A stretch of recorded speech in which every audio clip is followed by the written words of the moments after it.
Welcome to this Friday edition of the OTRSCentral Q&A. Thanks to all of you that submitted your questions. If you want your questions answered every Monday, Wednesday, or Friday when these Q&As happen, go to Twitter, tweet at OTRSCentral. Excuse me, easy enough for me to say your questions. Again, that's at OTRSCentral on Twitter, and use the hashtag OTRSCentral. Simple enough, isn't it? We've got some good questions here, so let's just dive right on into this great American pink muff taco stand that is these Q&A questions. At DJ Voss asked, who wins the Money in the Bank ladder match if it is for the title, and who wins if it is for the case?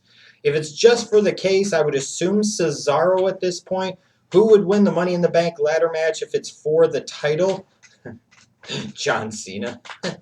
Maybe Brock Lesnar in a bit of a surprise, but that would be my guess.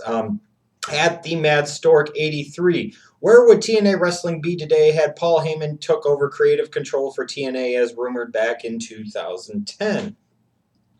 It's a very interesting question, Mr. Pyle, and I'm not sure in terms of speculation, ifs and buts and all of that crap, if I have the right answer. I would say this is that based off of some of the stuff that Heyman's involved with at WWE, you would assume he has at least some say-so in his character and some creative control. It's been kind of hit or miss with some of the stuff that he's been doing and he's been associated with.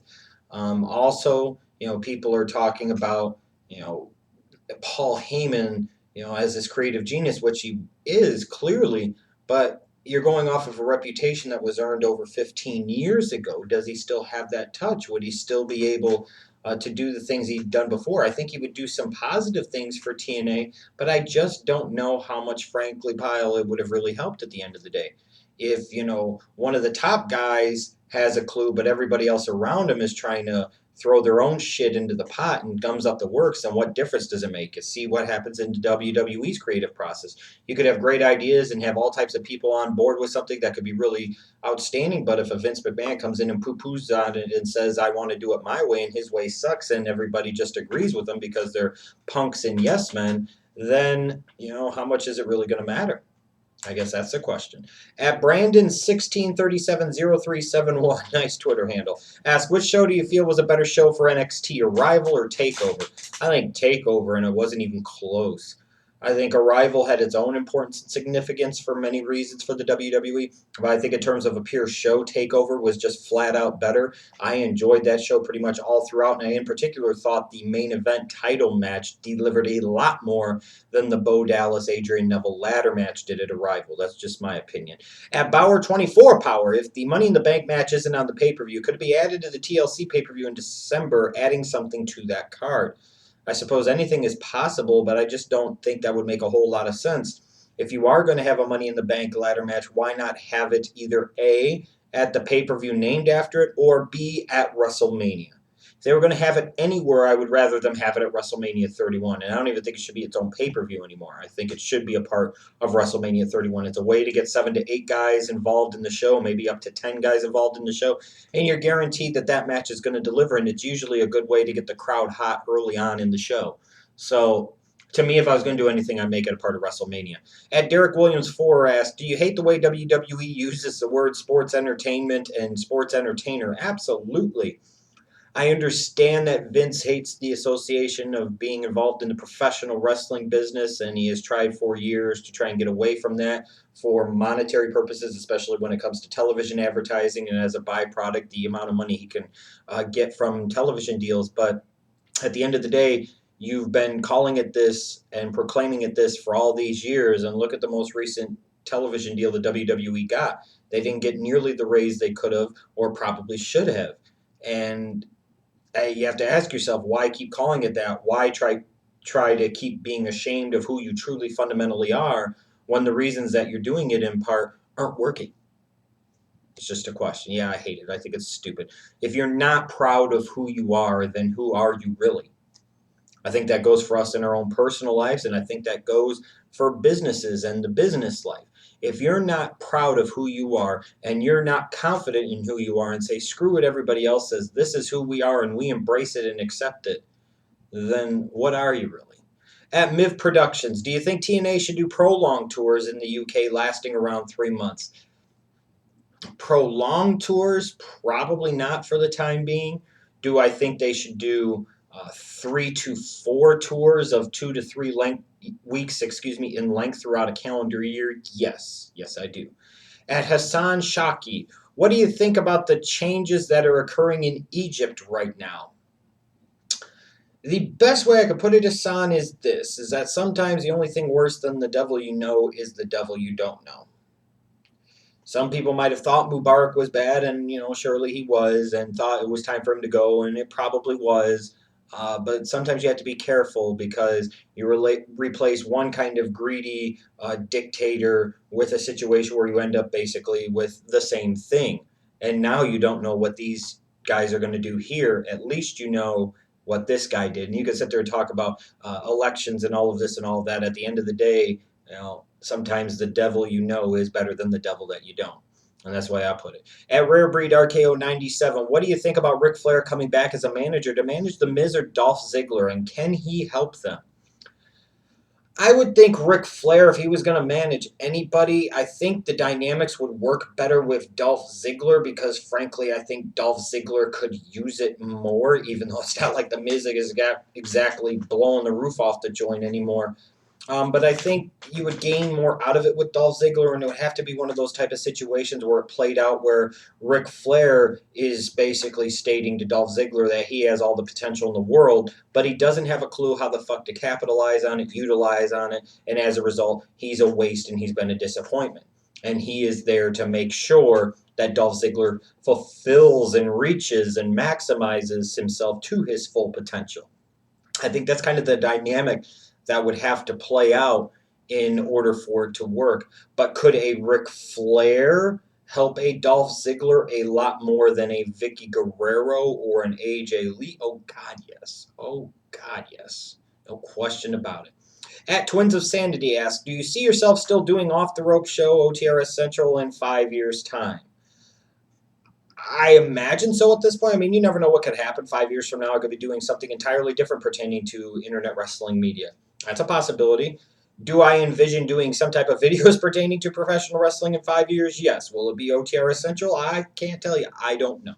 I don't know. At WWE Studs and Duds, thoughts on Amelia's Law in Tennessee?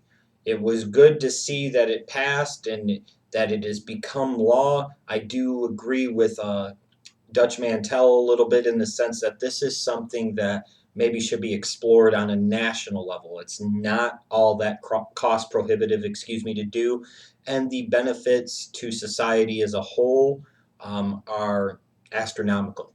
So I think it's one of those win-win-win, just fucking do it type of things. At Jono5411, who will Brock Lesnar face at SummerSlam, and will he win the WWE World Heavyweight Championship this year? Who will Brock Lesnar face at SummerSlam? I still think originally the plans were probably for him to face Daniel Bryan. That's my thoughts. That's my opinion. Somebody that you could have him face, if you brought Batista back as a face, you could do him and Lesnar at SummerSlam. That's a possibility. A lot of people will probably look at him and Cesaro at SummerSlam, and I think that's a very strong possibility. Will he win the WWE World Heavyweight Championship this year? One more opponent potentially for him to face at a SummerSlam might be a Cena. We never got that return match from Extreme Rules 2012. It might be time to explore going there and getting a return match out of it. I do think that Lesnar will win the WWE World Heavyweight Championship sometime this year because let's be perfectly realistic, even if you are in that crowd that thought that Lesnar ending the streak was good, it was a great thing and all of that, you have to admit that if he doesn't hold that title at some point in time this year, then it really makes the decision making behind ending the streak questionable, to say the very least. At Jamie NSNZ, when the Yes chant eventually, gets old, and it will, how do you think Daniel Bryan will change his character? Um, it's funny because the What chant got old, but 12, 13 years later, people still do the What chants at different points in time. So even when things get old, that still doesn't mean that they don't work, or that still doesn't mean that they won't be a part of the character or part of the product. How would Daniel Bryan change his character? Like if it did start to get a little bit old and the yes chants weren't working as much, or maybe you felt Daniel Bryan wasn't rallying the people behind him as much as he maybe has been, then it's probably time to turn him heel and go back to the no type of movement and having him rebel against the yes movement, finding something to where he could say the people turned on him and skippity skip and whoop de woo. At V4 Loco, what reasons do you think Vince McMahon hasn't bought TNA yet, and do you think he will? No, I don't think he will, because it's not like he's really dying to get his hands on the TNA video library or the TNA name or brand or rights or anything like that. This is entirely different than buying the rights to the AWA or WCCW or WCW or ECW. There was real tangible value there for Vince McMahon to buy out those brands, to acquire their name rights, their licensing rights, their merchandising rights, their video libraries. There's no benefit or value to Vince for doing that with TNA, so that's why he hasn't bought it. To him, it would be nothing more than just flushing money down the drain. I think secretly, deep down inside, even if Vince will never admit this publicly, he really wants TNA to succeed because I think he knows it would be good for the business overall, even if not immediately better for him directly, and it might give him a challenge and push him a little bit more, which is something I think that has been desperately lacking for years. And Jacob Punk Fan finishes out this Q&A with a very interesting question. What's up with you having 20,000 Twitter followers and only 74 to 7,500 YouTube subscribers? How does that add up? I'm going to tell you this. I don't think it does. If you followed the show on Twitter for a while, a couple months ago, I was pointing this out as it was happening. I have no clue what the hell happened. All of a sudden, the show went from a couple thousand Twitter followers to gaining about 20,000 of them in the course of about a 36-hour stretch. And no, I don't care what anybody says. Having all that followers seems great in theory, but if they're not followers pertaining to the topic at hand that is covered by that OTRSCentral Twitter handle, if those are not professional wrestling fans, then those followers are a bunch of phony followers, or they're just there and they pad the statistics and don't really do anything to help the overall social media outreach and scope of what OTRSCentral can do. So I don't like the fact that it has 20,000 Twitter followers. I was asking Twitter, you can go way back in the feed and ask them what's going on. Why do I have all these followers just popping up out of the blue? I didn't want that. It doesn't add up. It's because a lot of those followers, I'm sure, are bullshit. I'm sure they are. And like I said, to me, it does absolutely no good to have 20,000 followers on Twitter if, let's say, 10,000 of them aren't legitimate. What good does that do? That's the type of crap a TNA would do. Buying a bunch of bullshit followers so that way they can sit there and boost their overall follower numbers. That doesn't do anything for me. That's not translating to more views on YouTube. That's not translating to more likes on the Facebook page or listens on the podcast or anything like that. So at the end of the day, I hope Twitter corrects it at some point in time, but it sure as hell doesn't look like it's ever going to happen. And no, it doesn't add up because I'm sure most of those followers that were added were bullshit. And like I said, it all happened in like a 24 or 36-hour stretch, something that I still don't understand how it happened to this day. That's just how it is. But you guys, again, every Monday, Wednesday, Friday, you can ask your questions of me, the Schleich Daddy, here for these OTRSCentral Q&As. Go to Twitter, follow the show at OTRSCentral, tweet your questions to that Twitter handle using the hashtag OTRSCentral. How simple is that? We'll see you again Monday for another Q&A. Bye-bye.